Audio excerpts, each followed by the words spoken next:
నమస్తే అండి. ఇది బుల్ అగ్రో కంపెనీ నుంచి మాట్లాడుతున్నాను. నేను తెలంగాణ సేల్స్. ఈ వేరియంట్ వచ్చి స్కేల్ లెస్ టెక్లెస్ మోడల్. మీకు ఇందులో ఏంటంటే టెక్లెస్లో మీకు డిఫరెన్స్ ఏంటంటే రెగ్యులర్ మోడల్ దానికంటే ఇందులో ఫుల్ డిజిటల్ వస్తుంది. ఫుల్ ఎన్ని కట్టలు అవుతుంది అనేది చూపిస్తుంది. దాంతోపాటు కాస్ట్ ఎంత అనేది కూడా చూపిస్తుంది. దాంతోపాటు డోర్ అడ్జస్ట్మెంట్ స్పీడ్ కూడా మీరు దీంట్లోనే పెట్టుకోవచ్చు. నెక్స్ట్ దీంట్లో రెగ్యులర్ మోడల్కి వేరియేషన్స్ ఏంటంటే గేర్ బాక్స్లో కూడా మీకు చేంజ్ ఉంటుంది. హెవీ గేర్ బాక్స్ ఇస్తారు. దాంతోపాటు క్రౌన్ పిన్ హెవీ ఉంటాయి.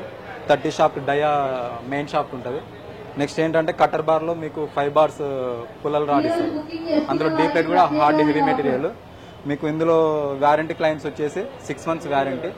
Gear box, crown pin, next D plate, ఇంకోటి హైడ్రాలిక్ పంపు. ఒకవేళ రోలర్కి వారంటీ కావాలంటే మ్యానుఫ్యాక్చరింగ్ ఏమైనా డిఫెక్ట్స్ ఏమైనా ఉంటే మేము వారంటీ ఇస్తాము. కస్టమర్ ఏమైనా డిఫెక్ట్స్ ఏమైనా ఉంటే వారంటీ ఏం క్లైమ్ కాదు. ఫ్రెండ్స్ ఏంటంటే ప్రతి ఒక్క రోలర్కి గ్రీజింగ్ ఆప్షన్ ఉంటుంది. ఆ గ్రీజింగ్ ఆప్షన్ వల్ల ప్రతి ఒక్క రోలర్కి లైఫ్ స్పాన్ అనేది పెరుగుతుంది. దాంతోపాటు బేరింగ్ లైఫ్ స్పాన్ కూడా పెరుగుతుంది. మీరు ఎప్పుడైతే వర్క్కి వెళ్తారో ఆ టైంకి మీరు చిన్న మెయింటెనెన్స్ చేసుకుంటే మీకు లైఫ్ ఎక్కువ వచ్చే ఛాన్స్ ఉంటుంది. నెక్స్ట్ దీని స్పీడ్ లిమిట్ వచ్చి 35 నుంచి 40 సెకండ్లలో ఒక కట్ట వచ్చే ఛాన్స్ ఉంటుంది. డిపెండ్ ఆన్ గడ్డి, ఆన్ ఫీల్డ్. నెక్స్ట్ రోలర్ కూడా హెవీ గ్రేడ్ మెటీరియల్. కట్టర్ బార్లో కూడా డీ ప్లేట్ మెటీరియల్ కూడా చాలా హెవీ ఉంటుంది, ఈవెన్ గ్రేడ్ మెటీరియల్. నెక్స్ట్ ఇక్కడ పికప్ స్పీడ్ కూడా ఎక్కువ ఉంటుంది. మిగతా బేలర్తో పోల్చుకుంటే దీని పికప్ స్పీడ్ కూడా ఎక్కువ ఉంటుంది. జామ్ అయ్యే ఛాన్సెస్ చాలా తక్కువ.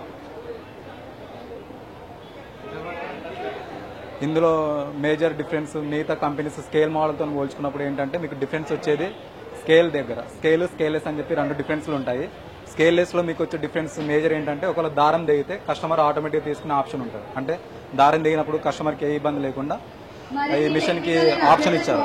ఏంటంటే ఒకవేళ దారం దిగితే ఈ బటన్ నొక్కితే ఆటోమేటిక్గా ట్రాక్టర్ డ్రైవర్ సీట్ నుంచి దీన్ని ఆపరేట్ చేయొచ్చు. ఒకవేళ దీన్ని ప్రెస్ చేసేస్తే ఆటోమేటిక్గా మళ్ళీ కట్టకి దారం అందించేస్తుంది. మనం దిగి ఆపరేట్ చేయాల్సిన అవసరం లేదు.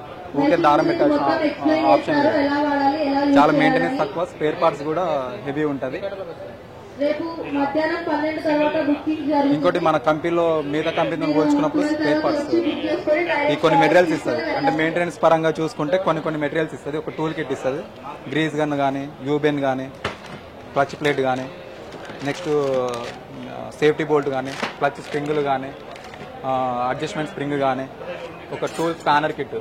ఇవి అన్నీ ఎందుకు ఇవ్వడానికి రీజన్ ఏంటంటే మిగతా కంపెనీస్కి ఏమైనా దూరం వెళ్ళే ప్రాంతాలకి స్పేర్ పార్ట్స్ అవైలబుల్ లేకుంటే ఆ టైంలలో ఈ స్పేర్ పార్ట్స్ యూజ్ చేసుకుంటాడనే కాన్సెప్ట్తోనే కంపెనీ ప్రొవైడ్ చేస్తుంది.